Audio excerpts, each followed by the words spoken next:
you're not prepared to work your tail off, if you don't think that you have time to fit in shoots in your schedule, you can't work in this industry. You have to love it enough to be editing in your guest room at 3 in the morning. You have to love it enough to schlep into New York City in a snowstorm, not getting paid, but to film something to build up your portfolio. I was one of the lucky ones to get a job right out of school. Out of everyone that I graduated with in my broadcasting major, I was one of like 5 that actually got a job in this bad economy and in this industry. I worked for Steve Adubato, and he knew my goals and he knew where I wanted to be.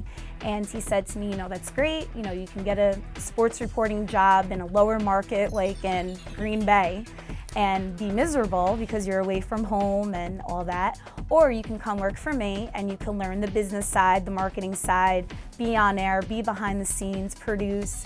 And that really crafted me to where I was today. I spent 3 years there learning everything. I went on shoots with him at 5 in the morning to CBS in snowstorms. I got to be on air, I got to edit, book guests, be part of the process from start to finish, and it was an amazing feeling. It was September of 2009, and I was 25, and I just came to a point in my life personally where I felt I needed a change. Because I had these great ideas. I was sick of taking positions that got me in the door, but it wasn't where I exactly wanted to be. So I decided, you can't beat them, join them. So I started Long Shot with $4,000. I bought a Mac, a camera, a microphone, and a tripod. And I knew I had a big task ahead of me, but I had all these ideas, and I knew that the passion and the creativity would be enough to propel me to see them into fruition.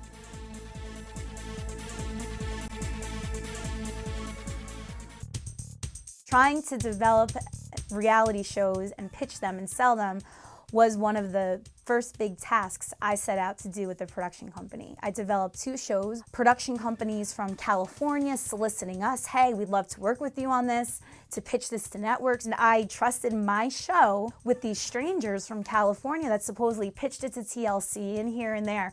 Oh, they don't like it. Oh, the stakes aren't high enough. Whether or not I was being told the truth, I wasn't hearing it from the horse's mouth itself. I took 2009 and 2010 to really build the portfolio while just completely draining my savings to fund all these endeavors just to get the name out there. And then a year later, really started to pay off. One of the first big gigs I got in 2010, paid, was I went to Italy to film a documentary. So in 10 months, so to speak, I started my business. 10 months later, I'm in Rome filming a documentary, me and my camera. Again, something I never saw myself doing. There's nothing more gratifying than seeing a project from start to finish and being involved in all aspects and then seeing that finished product and seeing it be a success and people loving it. There's no greater feeling than that. I am the brand. Long Shot Productions is me, and I'm Long Shot Productions right now. So anything I could do to put myself out there, to put my company out there, I'm gonna do it. Working in such a demanding environment crafts me as a person. I put my heart, soul, sweat, tears into everything I do. Since I was 7 years old, this is where I wanted to be.